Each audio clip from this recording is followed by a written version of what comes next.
दुवै पक्ष आगो आगो भएर हुन्छ र भने एउटा आगो एउटा पानी भए पो मिल्न सकिएला। पानी त जो नेतृत्व हो उसैले पानी त उसैले बन्नुपर्छ नि। जो नेतृत्व हो सबैभन्दा धेरै सिरियस उही मान्छे बन्नुपर्छ। तर तपाईहरु पक्ष पनि हुन्छ मिलाउँ बसौँ न त। ठीक छ, उही मान्छे आगो लगाउँदै हिड्ने, जंगल पोल्दै हिड्ने, घरमा आगो लाउने, मान्छेको हत्या गर्दै हिड्ने, अनि उसको पछि पछि अर्को मान्छे लामबद्ध भएर हिडिराख्नु पर्ने हुन्छ। प्रधानमन्त्रीहरूले गलाउन खोज्नु भयो तपाईहरुले? गलाउन केपी ओलीले आफूलाई करेक्सन गर्ने ठाउँमा पुग्नुपर्छ। जुन उहाँको मनोविज्ञान छ, तानाशाह बन्ने कुरा, निरङ्कुश शासक बन्ने कुरा, यो संसारको सबैभन्दा धेरै शक्तिशाली मान्छे, बुद्धिमान मान्छे मै हुँ भन्ने जुन जनताहरूको बीचमा म्यासेज दिन खोज्नु भएको छ, यो चीजमा उहाँ करेक्सन हुनुपर्छ। तपाईले यो भन्नुहुन्छ, उहाँहरूले के भन्नुहुन्छ? उहाँहरूलाई सत्ता कुर्सी चाहिए हो, त्यही भएर यति सङ्घर्ष गरिरहनु भएको छ, यो आश नगरे पनि हुन्छ भनेर त उहाँले भन्नुभएको छ। सबैभन्दा धेरै सत्ताको आसक्ति त केपी ओली नै हुन् नि। अहिले केपी ओलीले जति स्टेप चालेका छन् सबै ठाउँ असफल भएका छन्। उहाँले अब अधिवेशनबाट म छोड्छु भन्नुभयो हैन? यो उहाँको भन्ने कुरा हो। तपाईहरु पार्टी फुटाउन लाग्या हो? पार्टी फुटाउने होइन, हामी पार्टी बचाउने काममा, पार्टी जोगाउने काममा लागेका छौँ। यसरी पार्टी जोगिन्छ? यसरी नै जोगिन्छ।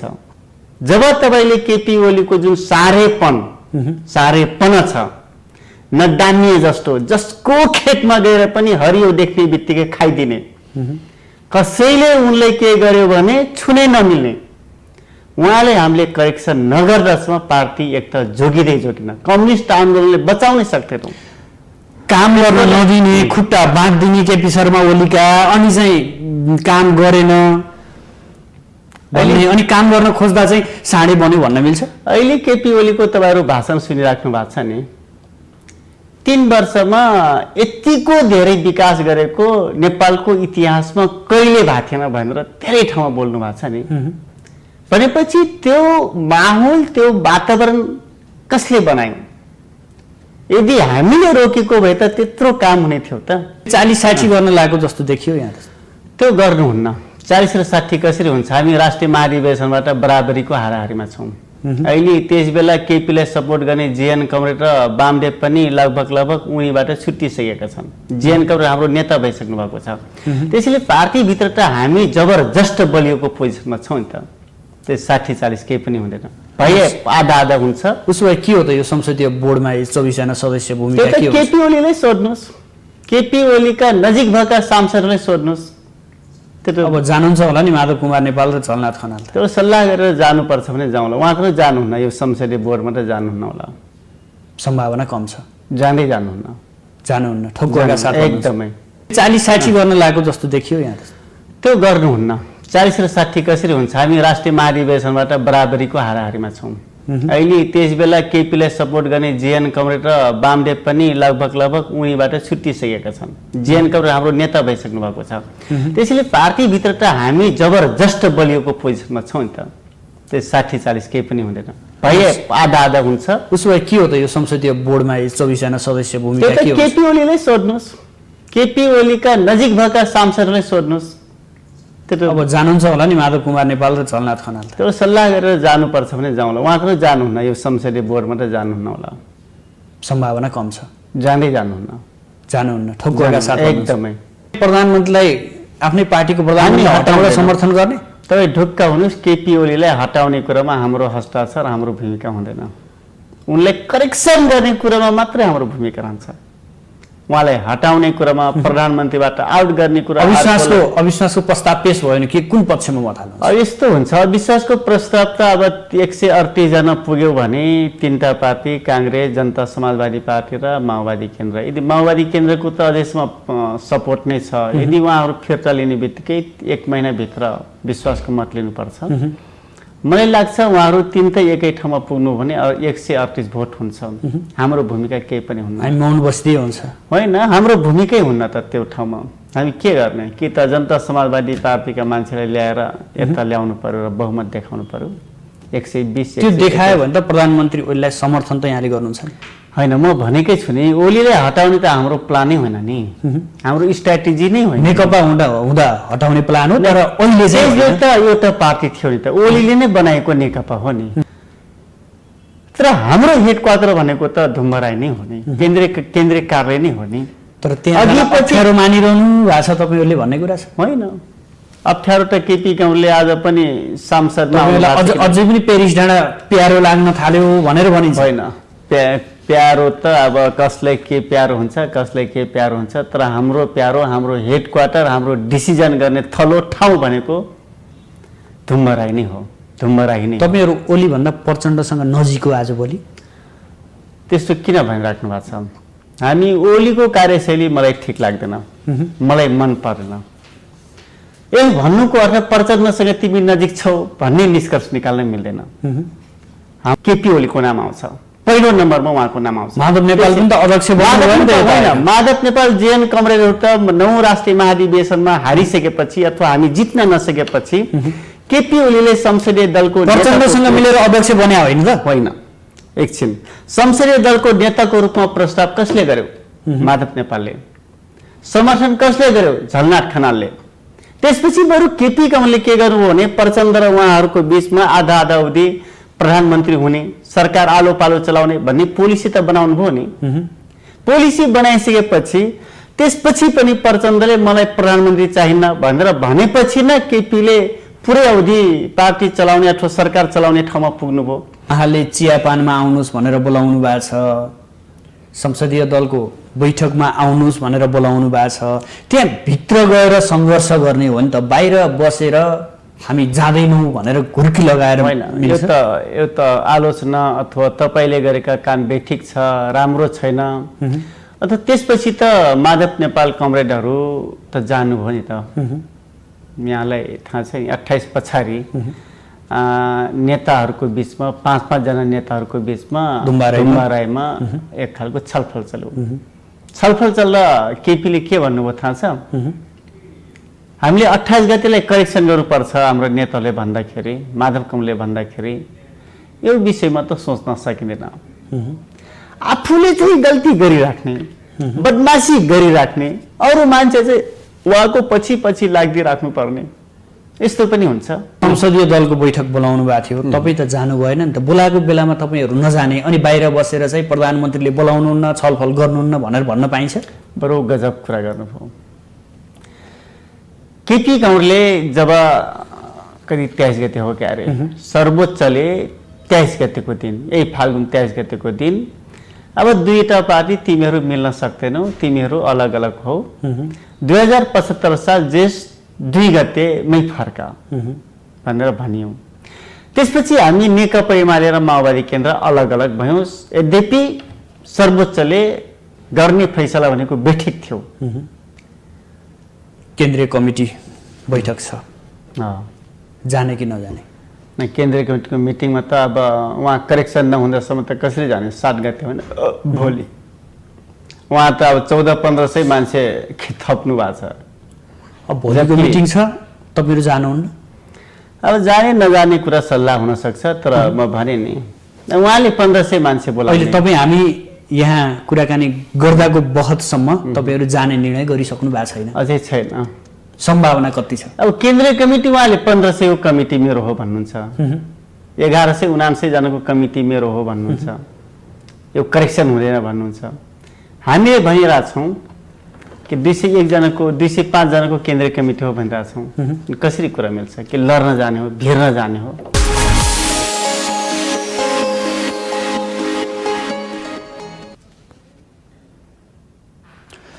आदरणीय दर्शकबिन नमस्कार। आजको राजनीति विशेष कार्यक्रममा यहाँहरूलाई हार्दिक स्वागत छ। म सुदर्शन आचार्य। दर्शकबिन, यति बेला नेपालको राजनीति धुमिलिएको छ। राजनीतिभित्रका पात्रहरू यति बेला एक आपसमा तिक्तता साम्नमै व्यस्त छन्।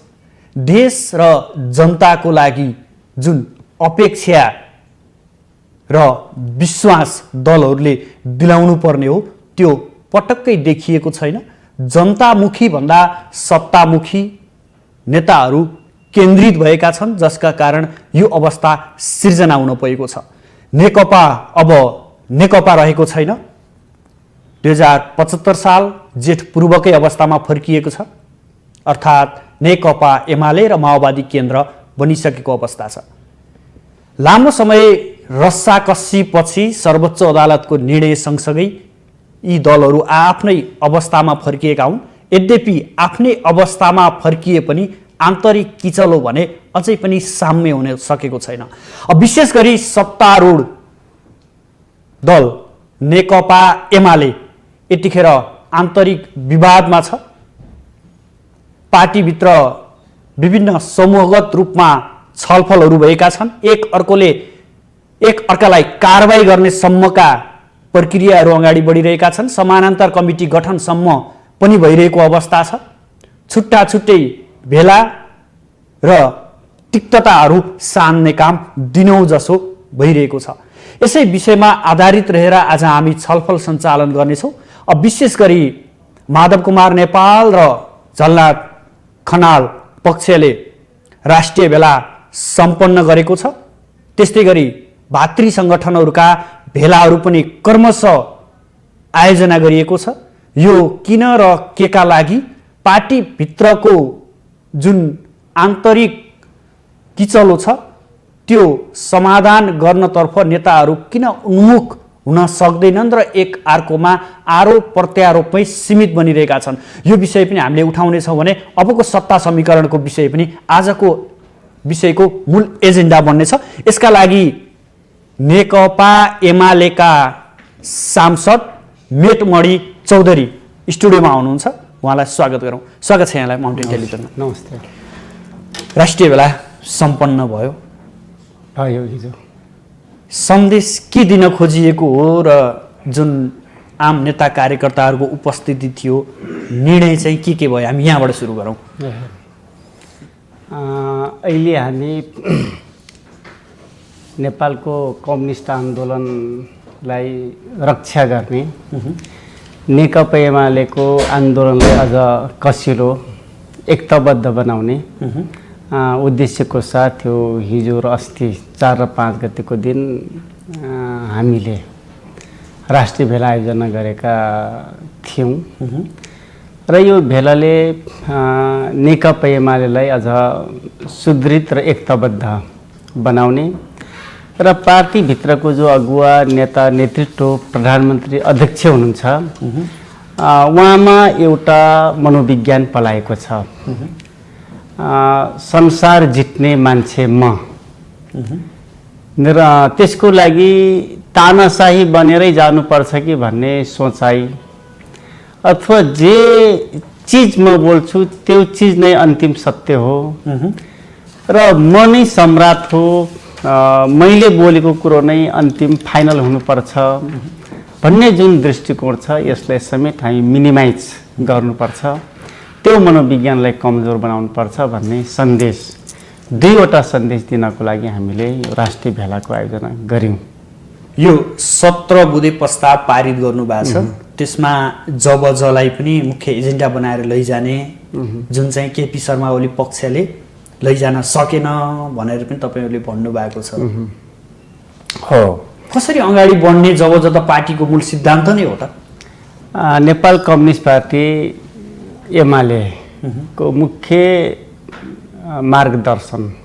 मार्गदर्शक सिद्धान्तको रूपमा जनताको बहुदलीय जनमत हो। हामी नेकपा एमालेको लागि यो निकै ठुलो पुँजी, निकै ठुलो सम्पत्ति र यही सम्पत्तिलाई नै हामीले अन्तर्राष्ट्रियकरण गर्नुपर्छ गर्ने पक्षमा छौँ र यसैको सिद्धान्तको आधारमा विश्वभरिका कम्युनिस्ट आन्दोलन यसैले पश्चाप अथवा एउटा थ्योरीको रूपमा मानुन् भन्ने हाम्रो मान्यता हो। तर आज के देखिँदैछ भने जनताको बहुदलीय जनवादको नाममा आफूले लागेको कुरो जनताको बहुदलीय जनवाद, आफूले गरेको कुरो जनताको बहुदलीय जनवाद, त्यही नै अभ्यास भन्ने मान्छेहरूको बुझाइ छ। जस्तै जनताको बहुदलीय जनवाद भन्ने बित्तिकै संविधानको सर्वोच्चताको कुरा आउँछ, कानुनी राजको कुरा आउँछ, लगायत आवधिक निर्वाचनका कुरा आउँछ, लगायतका 14वटा विशेषताहरू छ।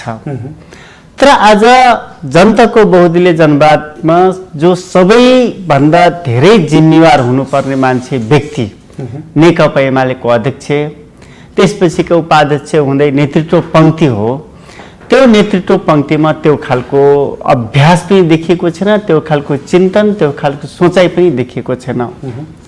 भने जनताको बहुदलीय जनवाद भन्ने बित्तिकै एक आपसमा सल्लाह गर्ने, छलफल गर्ने, कानुन भन्ने चिज, संविधान भन्ने चिज सबैभन्दा माथि राख्ने, सबैभन्दा ठुलो जबजको मुटु भनेको कानुनी राज्यको कुराको कल्पना हामीले गरेका छौँ, अथवा जबजको महत्त्वपूर्ण विशेषताको रूपमा हामीले त्यसलाई लिएका छौँ। तर आज नेकपा एमालेकै तर्फबाट अथवा नेकपा एमालेकै नेता यो देशको राष्ट्रपति हुनुहुन्छ, नेकपा एमालेकै अध्यक्ष यो देशको प्रधानमन्त्री हुनुहुन्छ। आज दुईजना व्यक्ति मिलेर जनताको बहुदलीय जनवादलाई आगोमा पोलेर खरानी बनाउने काम गर्नुभएको छ। जस्तो आधारहरू के हुन सक्छन्? तपाईँले आरोपका लागि मात्रै लगाउनु भन्दा यो आधारमा चाहिँ उहाँहरूले जनवाद बिर्सिनु भयो अथवा जनवादलाई कुल्चिनु भयो भन्ने त आधारहरू होला नि। एकदमै सबैभन्दा पहिले त संविधानको सर्वोच्चता, कानुनी राज्य। कानुनी राज्यमा सबैभन्दा धेरै सर्वोपरि भनेको संविधानै होला नि। हामीले अहिले पछिल्लो अवधिमा मान्ने गरेको संविधान भनेको 2072 सालको संविधान हो, जुन संविधानमा प्रतिनिधि सभालाई भङ्ग गर्नुपर्ने चिजको कल्पना समेत गरेको छैन। तर आज राष्ट्रपति र प्रधानमन्त्री मिलेर संविधानलाई नै खरानी बनाइदिनु भयो, धोटी लगाइदिनु भयो।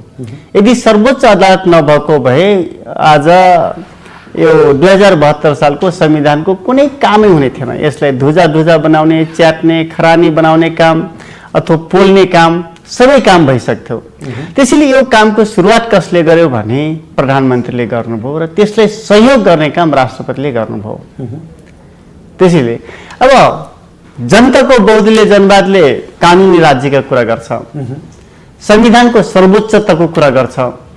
उहाँले कानुन सानुन यस्तै हो, मैले गरेको कुरो नै ठिक हो, अथवा प्रतिनिधि सभा भङ्ग गर्ने कुरा संविधानमा उल्लेख थिएन, उल्लेख छैन, मैले गरे भयो नि त भन्ने त्यस्तो अहङ्कारी, अहम भावना भएको कारणले उहाँहरूले जे गरिराख्नु भएको छ अभ्यास, सरकार सञ्चालनको अभ्यास, पार्टी सञ्चालनको अभ्यास जे गरिराख्नु भएको छ जनताको बहुदलीय जनवादको विपरीत काम गरिराख्नु भएको छ। त्यसकारण उहाँहरूबाट जनताको बहुदलीय जनवादको रक्षा, सुरक्षा, समृद्धि हुन सक्दैन। अब उहाँहरूबाट हुन नसक्ने भएपछि त्यसको जिम्मेवारी भनेको हामीले नै लिनुपर्छ। जिम्मेवारी त अर्को पङ्क्तिले लिनु पर्यो। जस्तै केपी कामरेडले आज तपाईँले हेर्नुभयो 2071 सालमा पार्टीको 9 राष्ट्रिय महाधिवेशन भयो। 9 राष्ट्रिय महाधिवेशनदेखि 1 जना अध्यक्ष, 5 जना उपाध्यक्ष, एउटा महासचिव, 2 उपमहासचिव, 4-5वटा सचिव चयन गर्यो। 9 राष्ट्रिय महाधिवेशनले चयन गर्यो। तर केपी कामरेडले फाल्गुनको 28 गतेको दिन सम्भवतः आफू र आफ्ना वरिपरिका केही मान्छेहरू मात्रै मिलेर महाधिवेशनले सिलेक्ट गरेको प्रतिनिधिहरूलाई अथवा पदाधिकारीहरूलाई नै डिजर्भ गरिने काम गर्नुभयो, हटाइदिने काम गर्नुभयो। भनेपछि जनताको बहुदलीय जनवाद र केपी ओलीसँगको कुनै साइनो, कुनै सम्बन्धै देखिँदैन।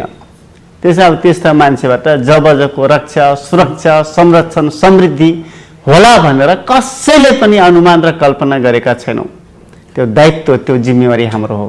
कस्तो अचम्म लाग्ने क्या, तपाईँहरूले आफ्नै अध्यक्ष विरुद्ध यतिका आरोपहरू लगाउनु भएको छ, आफ्नै पार्टीबाट अहिले सम्मान्य राष्ट्रपति हुनुभएको विद्यादेवी भण्डारीलाई यतिका धेरै आरोप लगाउनु भएको छ। कतै यो काममा हाम्रो पनि गल्ती हो, हामी पनि यसको भागीदारी हुनुपर्छ, हामी पनि सच्चिनुपर्छ भन्ने लाग्दैन कतै? होइन, हामी त सच्चिने त हामी त केन्द्रीय कमिटीको सदस्य न हो, यो देशको एउटा निर्वाचन क्षेत्रबाट इलेक्टेड सांसद न हो। संविधानलाई पालना गर्ने कुरा मेरो आफ्नो केही सीमित दायित्व होला, तर सबैभन्दा ठुलो दायित्व त राष्ट्रपति र प्रधानमन्त्रीकै हो नि, त्यसपछि क्याबिनेटको हो।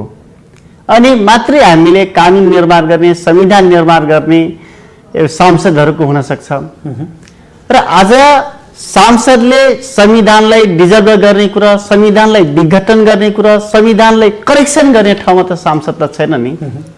हामी कुन ठाउँमा छौँ भने यदि संविधानलाई करेक्सन गर्ने ठाउँमा पुग्यो भन्ने महसुस भयो भने पार्टीले त्यो खालको एजेन्डा ल्यायो भने हामीले भोट भनेको ठाउँमा भोट हालिदिने हो। तर संविधानलाई नै करेक्सन गर्ने ठाउँ, संविधानको पालन गर्ने ठाउँ, संविधानको संरक्षण गर्ने ठाउँ त राष्ट्रपति नै हो नि, प्रधानमन्त्री नै हो नि। त्यसले ठुलो दायित्व त उहाँहरूकै छ। तपाईँ पनि त भूमिका त कतै न कतै छ नि, तपाईँ पनि एउटा जनप्रतिनिधि हो, कतै न कतैका जनताले विश्वास गरेर यो पदसम्म आइपुग्नु भयो हो। हामीले गल्ती गऱ्यौँ, हामीले त्यसलाई यो अवस्थासम्म लान नहुने हो भनेर सम्बन्धित आफ्ना जनतालाई गएर भन्नुभएको छ, माफी माग्नु भएको छ तपाईँले? मैले त धेरै मिडियाहरू मार्फत पनि जनताहरूसँग पटक पटक भनिरहेको छु, आफ्ना अभिव्यक्तिहरू दिने काम गरिरहेको छु। अब अहिले नेकपा एमालेको सरकार छ भन्दा त हुन्छ नि। अब माओवादी पार्टी र हामी अलग भइसकेपछि नेकपा एमालेको सरकार छ।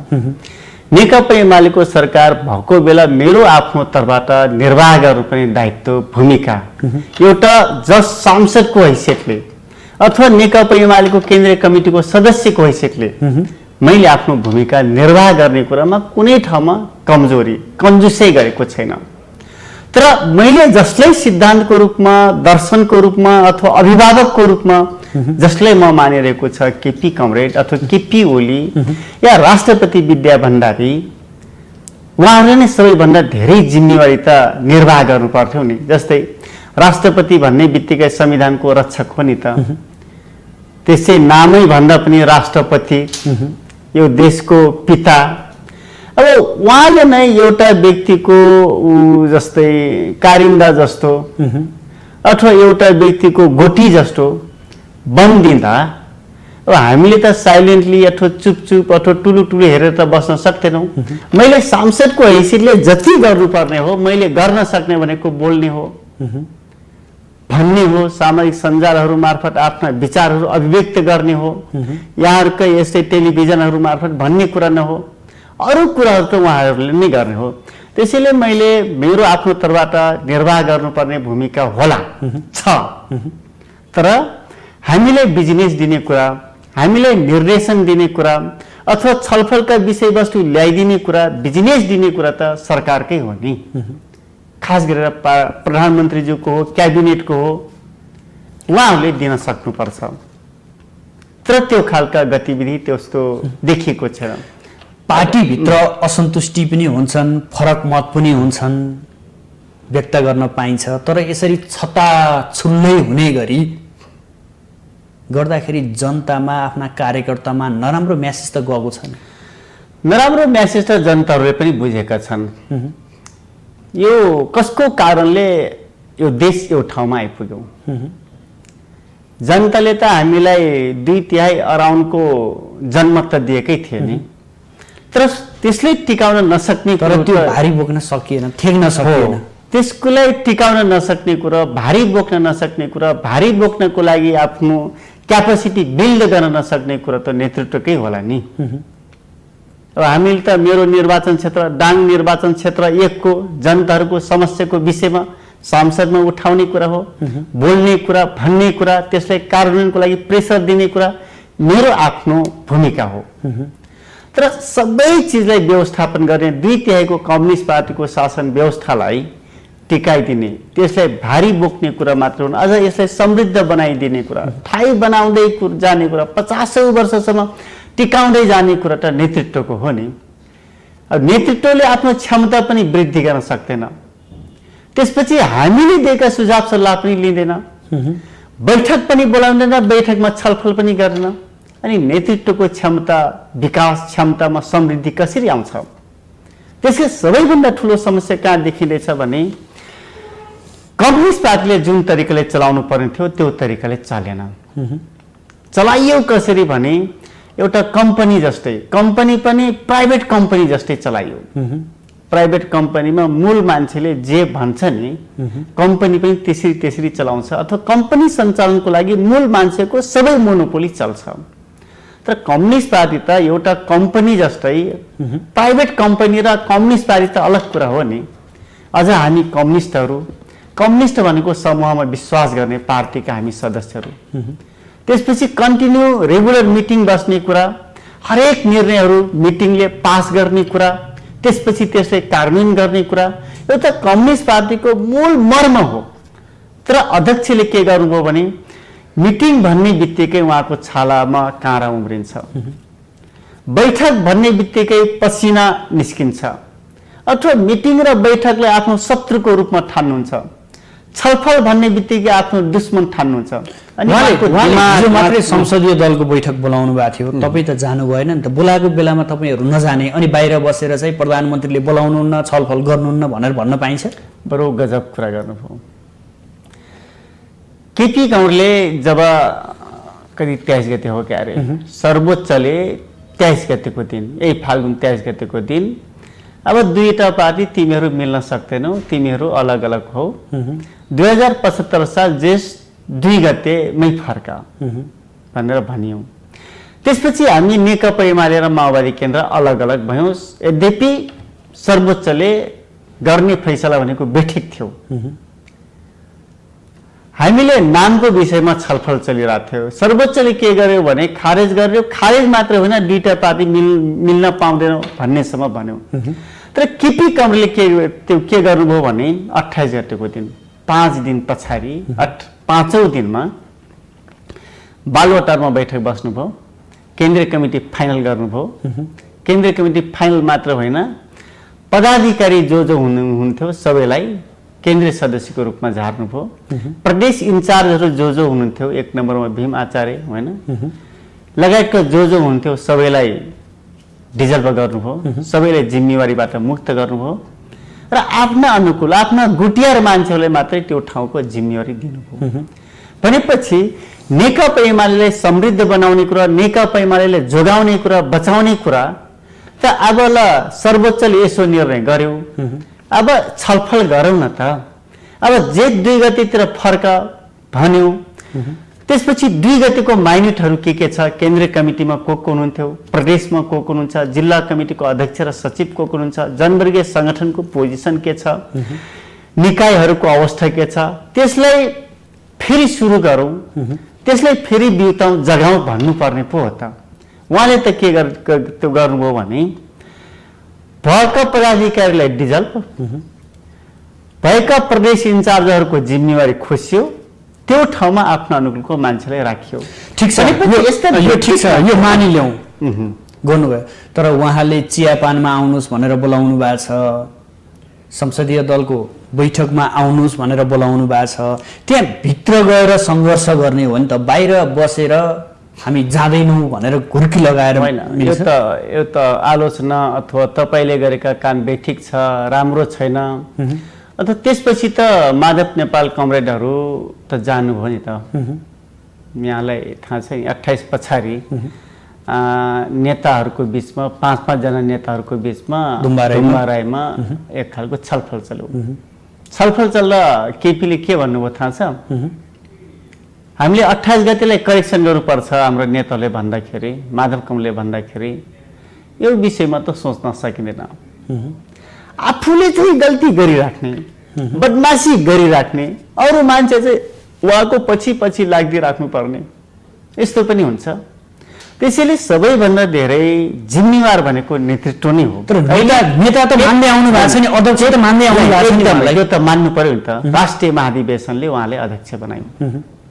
राष्ट्रिय महाधिवेशनले अध्यक्ष बनाइसकेपछि त हामी अब स्वाभाविक रूपमा उहाँ नै हाम्रो अध्यक्ष हो।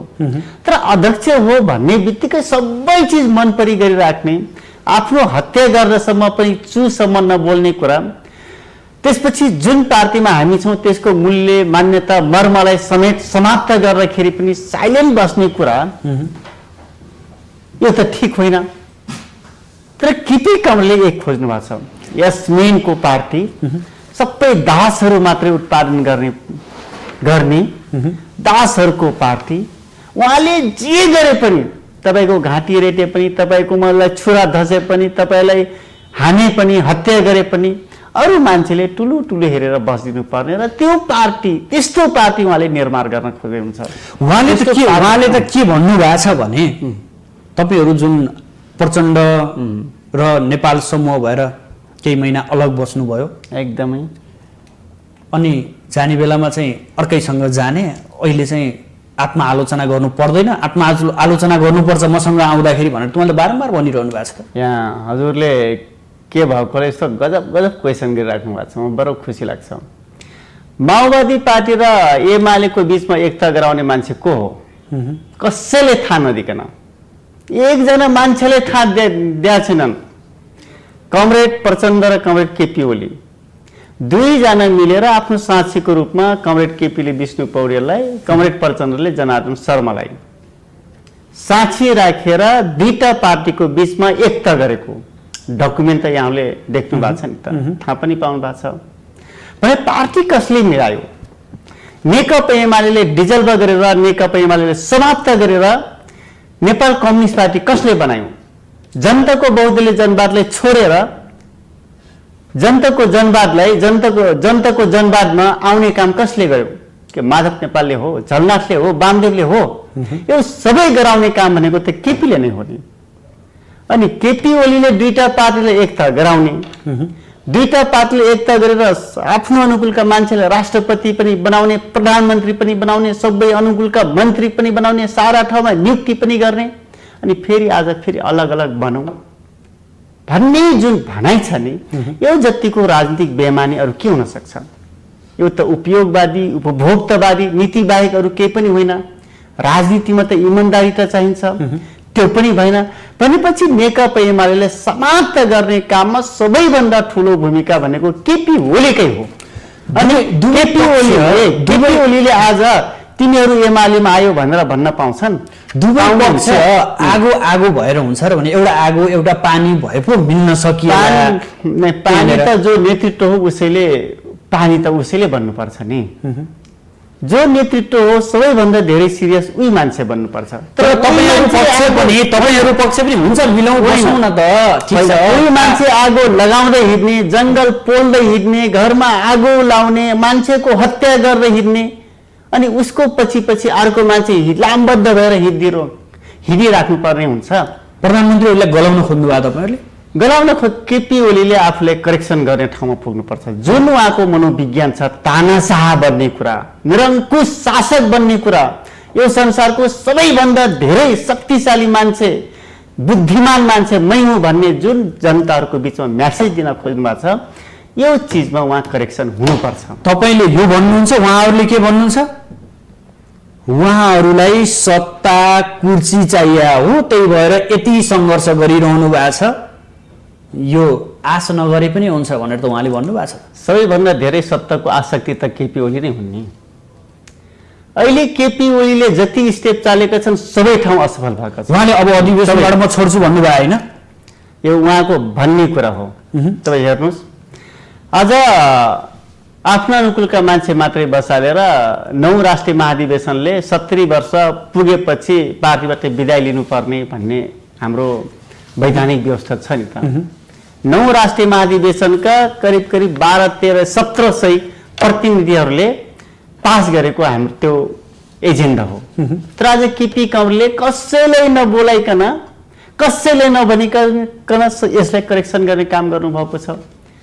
त्यसपछि सबै यो वास्तवमा प्रतिनिधि सभा पुनर्स्थापित हुने बित्तिकै उहाँले रिजाइनेसन गर्नुपर्ने हो।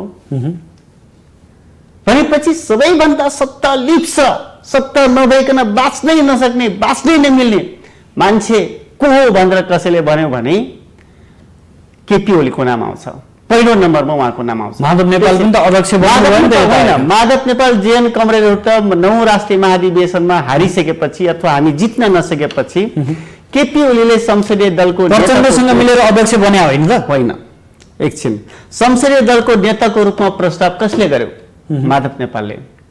समर्थन कसले गर्यो? झलनाथ खनालले। त्यसपछि बरु केपी ओलीले के गर्नुभयो भने प्रचण्ड र उहाँहरूको बिचमा आधा अवधि प्रधानमन्त्री हुने, सरकार आलो पालो चलाउने भन्ने पोलिसी त बनाउनु भयो नि। पोलिसी बनाइसकेपछि त्यसपछि पनि प्रचण्डले मलाई प्रधानमन्त्री चाहिन्न भनेर भनेपछि न केपीले पुरै अवधि पार्टी चलाउने अथवा सरकार चलाउने ठाउँमा पुग्नुभयो। नभए प्रचण्ड र केपी ओलीको बीचमा 6वटा बुँदा मध्ये 5औं बुँदामा आधा आधा अवधि आलो पालो प्रधानमन्त्री हुने भन्ने कुरो त डकुमेन्टले बोल्छ नि त। तर उहाँले सत्ता कहिले छोड्नु पर्न, सत्ता छोड्ने कुरा उहाँले कल्पना समेत त्यो गर्नुहुन्न, मान्नुहुन्न। त्यसैले सत्ता लिप्स भनेको त केपी ओली नै हो नि। कुन ठाउँमा माधव नेपालले मलाई प्रधानमन्त्री बनाउनुहोस् भन्नुभएको छ? झलनाथले कुन ठाउँमा बोल्नु भएको छ? प्रचण्डसँग मिलेर अध्यक्ष त बन्नु भयो हो नि, यो 2 महिना 2.5 महिना अवधि त अध्यक्ष त बन्नु भयो नि। अब केपी ओलीले आफूले बनाएको पार्टीबाट आफै ब्याग भएपछि के गर्ने? केपी शर्मा ओली ब्याग भएको कि माधव कुमार प्रचण्ड ब्याग भएको? त्यसबेला 441 जनाको केन्द्रीय कमिटी मध्ये अहिले हामीसँग 431 को केन्द्रीय कमिटीको छ। 431 केन्द्रीय कमिटी मध्ये 300 वरिपरिको संख्या त हामीसँगै छ नि। 300 वरिपरिको संख्याले त केपीलाई प्रधानमन्त्रीबाट अथवा संसदीय दलको नेता अथवा केन्द्रीय कमिटीबाट त हटाउन सक्छ नि त। संवैधानिक व्यवस्था, कानुनी व्यवस्था, परम्पराको हिसाबले त त्यो बोल्छ। हामीले जुन बेला केपीलाई कारबाही गरेका थियौं त्यसबेला हामी त दुईटा पार्टी एउटै थियौं, नेपाल कम्युनिस्ट पार्टी थियो। कम्युनिस्ट पार्टी भएको कारणले उहाँ अल्पमतमा पर्नुभयो। पार्टीले भनेको कुनै पनि कुरा मान्नु भएन, अझ उल्टो उल्टो काम गर्न थाल्नुभयो न कारबाही भएको। त्यसपछि कसलाई अब त्यसपछिको विधानमा दुईटा अध्यक्ष हुने कुरा छ। दुईटा अध्यक्ष भएपछि बन्ने कुरा भएपछि एउटा अध्यक्षले कारबाही गरेपछि अर्को अध्यक्ष त बनाउनु पर्यो नि त। यो मानेमा अध्यक्ष बनाइया हो। त्यसरी अध्यक्ष बनेको नेपाल कम्युनिस्ट पार्टी नेकपाको अध्यक्ष हुनुहुन्थ्यो माधव नेपाल। तपाईहरु पार्टी फुटाउन लाग्या हो? पार्टी फुटाउने होइन, हामी पार्टी बचाउने काममा, पार्टी जोगाउने काममा लागेका छौँ। यसरी पार्टी जोगिन्छ? यसरी नै जोगिन्छ। जब तपाईले केपी ओलीको जुन सारेपन छ, न डान्ने जस्तो, जसको खेतमा गएर पनि हरियो देख्ने बित्तिकै खाइदिने, कसैले उनलाई के गर्यो भने छुनै नमिल्ने, उहाँले हामीले करेक्सन नगर्दासम्म पार्टी एक त जोगिँदै जोगिन। कम्युनिस्ट आन्दोलनले बचाउनै सक्दैनौँ। काम गर्न नदिने, खुट्टा बाँधिदिने केपी शर्मा ओलीका, अनि चाहिँ काम गरेन अनि काम गर्न खोज्दा चाहिँ साँडे बन्यो भन्न मिल्छ? अहिले केपी ओलीको तपाईँहरू भाषण सुनिराख्नु भएको छ नि। 3 वर्षमा यतिको धेरै विकास गरेको नेपालको इतिहासमा कहिले भएको थिएन भनेर धेरै ठाउँमा बोल्नु भएको छ नि। भनेपछि त्यो माहौल, त्यो वातावरण कसले बनायो? यदि हामीले रोकेको भए त त्यत्रो काम हुने थियो त, त्यस्तो वातावरण बन्थ्यो त। त्यसैले हामीले केपी ओलीले काम गर्नको लागि कुन ठाउँमा रोक्यौं त कहाँ? मन परि नगर्नुहोस्। मन्त्री बनाउनु पर्दा कम्तीमा पार्टीभित्र छलफल गर्नुहोस्, निर्णय गर्नुहोस्, स्थायी कमिटीमा निर्णय गर्नुहोस्। कुनै ठाउँमा नियुक्ति गर्नु पर्यो भने पार्टीको निर्णय गरेर नियुक्ति गर्नुहोस्। यति नभनेको नियुक्ति गर्नुहोस्, हामीलाई पनि केही चाहियो, त्यो निर्णय त गर्नु पर्यो नि।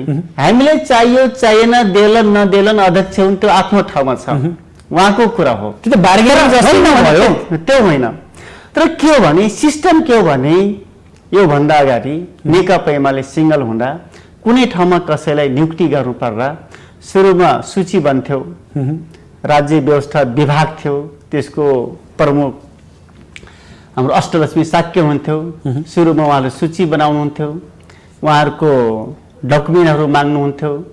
त्यसपछि योग्य भएका मान्छेहरूको सूची फेरि अलग तयार हुन्थ्यो। त्यसपछि त्यो भित्रबाट सबैभन्दा योग्यतम व्यक्तिलाई सम्बन्धित ठाउँमा पठाइन्थ्यो। तर आज केपी ओलीले के गर्नुभयो थाहा छ? अर्थमन्त्री नसकिँदा एक ठाउँमा नियुक्ति गर्ने, नियुक्ति गरेको पनि मसी सुट्न नपर्ने अर्को ठाउँमा पठाउने। भनेपछि नेपालमा एउटा व्यक्ति मात्रै योग्य छ। ईश्वर पोखरेलको सम्धिका कुरा गर्नुहोस्, जुन ठाउँमा जान्छन् सबै ठाउँमा असफल हुन्छन्। तर तिनै मान्छेले छानी छानी नियुक्ति गर्छन्। भनेपछि यसले कम्युनिस्ट पार्टीले स्थापित गर्छ त? कम्युनिस्ट पार्टी यो तरिकाले जोगिन्छ?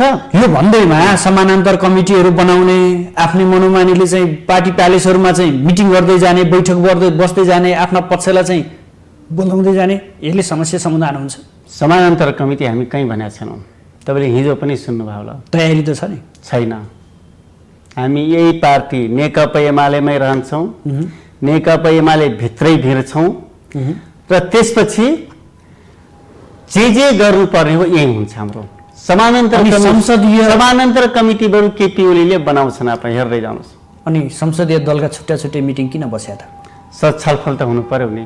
केपी ओलीले मन परी गर्न हुने अनि त्यही विषयमा कसरी उहाँले बोलाउनु भएको थियो, उही जानु हुन्थेन तपाईँहरू? होइन, छलफल 1 घण्टा अगाडि नै फेरि अर्को पक्षले बोलाउनु पर्यो। यो मल्टी पार्टी डेमोक्रेसीमा ग्रुपिङ हुन्छ, छलफल हुन्छ, छलफल गरेर विवाद त तपाईँहरूले नै सिर्जना गर्नु भएको छ भनिन्छ क्या। तपाईँले विवादको फेरिस्ट प्रस्तुत गर्ने हो भने केपी ओली बाहेक हामी त पछि पछि लाग्ने न हो। उहाँले एउटा गल्ती गर्नुहुन्छ, गर्न पाइन्न भन्छौँ होइन, अर्को गल्ती गर्नुहुन्छ हामी मान्दैनौँ भनिरहेछौँ। त्यसैले यति मात्रै हो, केपी ओली पार्टीको अध्यक्ष भइसकेपछि उहाँले सबै निर्णयहरू सिस्टमबाट गरे हुन्छ। तपाईँहरूलाई आरोप छ कि पार्टीको विधि विधान मानेनन्, हचुवाको भरमा मन परी रूपमा हिँडे भन्ने आरोप त तपाईँहरू पक्षलाई छ नि। पार्टीको विधि विधान कसलाई मान्ने? स्थायी कमिटीको बैठक यति दिनभित्र, पोलिट ब्युरोको बैठक यति दिनभित्र, केन्द्रीय कमिटीको बैठक यति दिनभित्र बस्ने विधिमा छ नि त, विधान त त्यही हो नि। तर केपी काउले 23 महिनासम्म केन्द्रीय कमिटीको मिटिङ बोलाउनुहुन्न। हामी नेकपा हुँदा नेकपामा पनि 3 वर्ष हामी सँगै रह्यौँ, 23 महिनासम्म कमिटीको मिटिङ बसेन। त्यसपछि हरेक चिज त्यो निर्णय गर्दाखेरि ठाई कमिटीको मिटिङ बसाल्नु परेन? उहाँले ठाई कमिटीको मिटिङ बसाल्दाखेरि त्यो निवेदन लिएर जानुपर्छ अनि प्रत्येक 3-3 महिनामा ठाई कमिटीको मिटिङ बसाल्नु परेन? हरेक निर्णय गर्नको लागि पार्टी कमिटीले निर्णय गर्नुपर्छ। स्थायी कमिटीले बसाउन नसके पनि सचिवालयको मिटिङ बसेर एउटा डकुमेन्ट पछि निर्णय गर्ने गरी गर्नु पर्दैन? अनि अध्यक्ष हुने बित्तिकै मिटिङै नबस्ने कुरा, उहाँले भनेकै आधारमा बालुवाटारबाटै पार्टीकै निर्णय हुने कुरा हुन्छ? केन्द्रीय कमिटीको बैठक त हो कहिलेकाहीँ बिरामी पर्न सक्छ, बिरामी परेको बेला बालुवाटार मिटिङ जान सकिएला। तर हाम्रो हेडक्वार्टर भनेको त धुम्बराई नै हो नि, केन्द्रीय कार्यालय नै हो नि। तर त्यहाँ अप्ठ्यारो मानिरहनु भएको छ तपाईँहरूले भन्ने कुरा छ होइन? अप्ठ्यारो त केपी काउले आज पनि सांसदमा अझै पनि पेरिस डाँडा प्यारो लाग्न थाल्यो भनेर भनिन्छ। होइन, प्यारो त अब कसलाई के प्यारो हुन्छ, कसलाई के प्यारो हुन्छ, तर हाम्रो प्यारो, हाम्रो हेडक्वार्टर, हाम्रो डिसिजन गर्ने थलो ठाउँ भनेको धुम्बराई नै हो, धुम्बराई नै। तपाईँहरू ओली भन्दा प्रचण्डसँग नजिक हो आजभोलि? त्यस्तो किन भनिराख्नु भएको छ? हामी ओलीको कार्यशैली मलाई ठिक लाग्दैन, मलाई मन पर्दैन। यही भन्नुको अर्थ प्रचण्डसँग तिमी नजिक छौ भन्ने निष्कर्ष निकाल्न मिल्दैन। हाम्रो अध्यक्ष केपी ओली हुन्, हामी ओलीलाई नै करेक्सन गर्ने हो, ओलीलाई नै नेता बनाउने हो। तपाईँले भने होइन पदबाट प्रधानमन्त्रीबाट निकाल्ने, अध्यक्षबाट हटाउने भनेर त तपाईँहरूले नै भने हो। त्यसले त नेपाल कम्युनिस्ट पार्टी नेकपा थियो नि हजुर, एमाले थियो। अब के हुन्छ? अब हट्नुहुन्न, उहाँ प्रधानमन्त्रीबाट पनि हट्नुहुन्न, अध्यक्षबाट पनि हट्नुहुन्न? नै, अब हामीले हटाउनै परेन। अब सम्भवतः 3वटा राजनीतिक दल यदि मिल्यो भने हट्न पनि सक्नुहुन्छ। यसमा मेरो आफ्नो भूमिका, हाम्रो भूमिका केही हुँदैन। समर्थन हुन्छ? समर्थन गर्नु पर्यो नि त, कि त मल्टी पार्टी आफ्नै प्रधानमन्त्रीलाई, आफ्नै पार्टीको प्रधानमन्त्री हटाउनलाई समर्थन गर्ने? तपाईँ ढुक्क हुनुहोस्, केपी ओलीलाई हटाउने कुरामा हाम्रो हस्ताक्षर, हाम्रो भूमिका हुँदैन। उनलाई करेक्सन गर्ने कुरामा मात्रै हाम्रो भूमिका रहन्छ। उहाँलाई हटाउने कुरामा, प्रधानमन्त्रीबाट आउट गर्ने कुरा, अविश्वासको प्रस्ताव पेश भयो भने के कुन पक्षमा मत हाल्नु? अब यस्तो हुन्छ, अविश्वासको प्रस्ताव त अब 138 जना पुग्यो भने 3टा पार्टी, काङ्ग्रेस, जनता समाजवादी पार्टी र माओवादी केन्द्र। यदि माओवादी केन्द्रको त अझैसम्म सपोर्ट नै छ। यदि उहाँहरू फिर्ता लिने बित्तिकै 1 महिनाभित्र विश्वासको मत लिनुपर्छ। मलाई लाग्छ उहाँहरू 3 त एकै ठाउँमा पुग्नु भने 138 भोट हुन्छ। हाम्रो भूमिका केही पनि हुन्न, हामी मौन बस्दै हुन्छ। होइन, हाम्रो भूमिकै हुन्न त त्यो ठाउँमा। हामी के गर्ने? कि त जनता समाजवादी पार्टीका मान्छेलाई ल्याएर यता ल्याउनु पर्यो र बहुमत देखाउनु पर्यो। 120 त्यो देखायो भने त प्रधानमन्त्री ओलीलाई समर्थन त यहाँले गर्नुहुन्छ नि? होइन, म भनेकै छु नि, ओलीलाई हटाउने त हाम्रो प्लानै होइन नि, हाम्रो स्ट्राटेजी नै होइन। नेकपा हुँदा हटाउने प्लान हो, तर अहिले चाहिँ त एउटा पार्टी थियो नि त, ओलीले नै बनाएको नेकपा हो नि, के मैले बनाएको हो? माधव कुमार नेपालले बनाएको हो र नेकपा? ओलीले नै बनाएको, ओलीले अल्पमत। तपाईहरू कतै न कतैबाट परिचालित हुनुहुन्छ भन्ने आरोप पनि छ क्या अर्को। के मेरो दिमाग छैन? अहिले मैले त्रिभुवन युनिभर्सिटीबाटै पिएचडी गरिरहेको छु। त्यसपछि माधव नेपाल 30-40 वर्ष पार्टीभित्रै नेतृत्व गरिसक्नु भएको छ। सयौंको संख्यामा पिएचडी होल्डर छन्। आफ्नो बुद्धिले चलेका होइन। बरु केपी ओलीले कसको बुद्धिमा चलिरहेछन् त्यो त पछि फाइनल हुन्छ।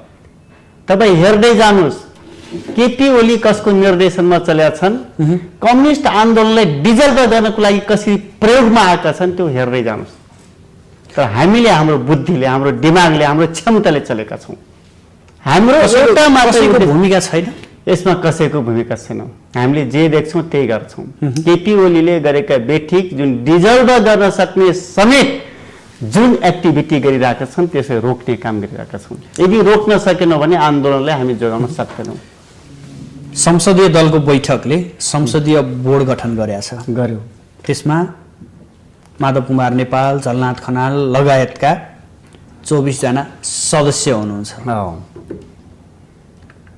प्रधानमन्त्री ओलीले त मिलाउने प्रयास त गरेको भन्ने यहाँबाट पनि देखिन्छ नि। 2 जना माधव नेपाल र झलनाथलाई राखेर हुन्छ त? दुईटालाई राखेर हुन्छ? अरू कोही पनि छैन? त्यही त, उनले त कसैले देखेनन्। त्यसैले मिलाउन देखाउनको लागि यो समावेशी भन्ने बित्तिकै वास्तवमा on the base of population फेरि 40-60 गर्न लागेको जस्तो देखियो यहाँ। त्यो गर्नुहुन्न। 40 र 60 कसरी हुन्छ? हामी राष्ट्रिय महाधिवेशनबाट बराबरीको हाराहारीमा छौँ। अहिले त्यस बेला केपीलाई सपोर्ट गर्ने जेएन कमरेड र वामदेव पनि लगभग उनीबाट छुट्टिसकेका छन्। जेएन कमरेड हाम्रो नेता भइसक्नु भएको छ। त्यसैले पार्टीभित्र त हामी जबरजस्त बलियोको पोजिसनमा छौँ नि त। त्यो 60-40 केही पनि हुँदैन, भए आधा हुन्छ। उसो भए के हो त यो संसदीय बोर्डमा 24 जना सदस्य भूमिका के हो? केपी ओलीलाई सोध्नुहोस्, केपी ओलीका नजिक भएका सांसदहरूलाई सोध्नुहोस्। अब जानुहुन्छ होला नि माधव कुमार नेपाल र झलनाथ खनाल। त्यो सल्लाह गरेर जानुपर्छ भने जाउँला। उहाँहरू जानुहुन्न, यो संसदीय बोर्डमा त जानुहुन्न होला, सम्भावना कम छ। जानुहुन्न ठोक्करका साथ एकदमै। संसदीय दलको अब केपी ओली करेक्सन भए, म बेठिक गरेँ 28 गतेलाई करेक्सन गर्छु, हामी 75 जेठ 2 गते फर्किन्छौँ भनेर भन्नुभयो भने अब पार्टी त हामी सबैको हो। तर अहिले पनि तपाईँ हेर्नुभयो भने 77 जिल्लामा 45-46 वटा जिल्ला अध्यक्ष हामीसँगै हुनुहुन्छ। त्यसपछि पार्टीभित्र त हामी जबरजस्त बलियोको पोजिसनमा छौँ। त्यसैले समानान्तर कमिटी बनाउनु पर्ने कुनै जरुरी छैन। तपाईँले पार्टीको पदाधिकारीदेखि लिएर केन्द्रीय कमिटीको सदस्यसम्म हेर्नुहोस्, हामी मात्रै संसदीय दलमा कमजोर छौँ। किन कमजोर छौँ भने हाम्रा अनुकूलका मान्छे कसैले टिकटै दिएन। दिएकालाई केपी शर्मा ओलीलाई गलाउने प्रयास हुने नि सबै। केपी ओलीलाई गलाउने हुन करेक्सन गर्नुपर्छ। करेक्सन गर्नको लागि यो सबै काम भइरहेछ। उनीको बादशाहको रूपमा हामी छोड्ने कुरा हुन्छ?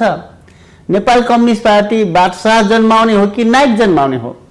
नव अधिवेशनबाट त उहाँ त अध्यक्ष भनेको बादशाह बन्ने कुरा होइन नि। अध्यक्ष बन्ने भनेपछि तानाशाह र निरङ्कुश शासक बन्ने होइन नि। प्रधानमन्त्री भन्ने बित्तिकै संविधानको पालक भन्ने बित्तिकै संविधानलाई धुजा बनाउने होइन नि त। त्यसैले यो कम्युनिस्ट पार्टीलाई हामीले आजको दिन मात्र होइन पुस्तालाई समेत हामीले हस्तान्तरण गर्ने कुरा हो। कम्युनिस्ट पार्टी केपी ओली प्रधानमन्त्री हुनुभयो, विद्या भण्डारी राष्ट्रपति हुनुभयो, म सांसद भए मात्रै पुग्छ। अब मुलुकलाई समृद्धि गर्ने हो, मुलुकलाई शक्तिशाली बनाउने हो। त्यसैले पार्टी त्यसको लागि केपी ओली करेक्सन नहुँदासम्म यो पोजिसनमा हामी पुग्न सक्दैनौँ। पार्टीमा सिद्धान्त भन्दा व्यक्ति हाबी भए हो। एकदमै व्यक्ति पनि केपी ओली मात्रै। माधव नेपाल झलनाथ खनाल हाबी होइन? छैन, उहाँहरू त के हुने, आफै माथि बस्नु पाउनुपर्छ भनेर यस्ता समूह बनाएर अध्यक्ष बन्नु भएको छ। उहाँले कस्तो आलोचना गर्नुहुन्छ त्यो त सबै हामी देखिरहेछौँ नि।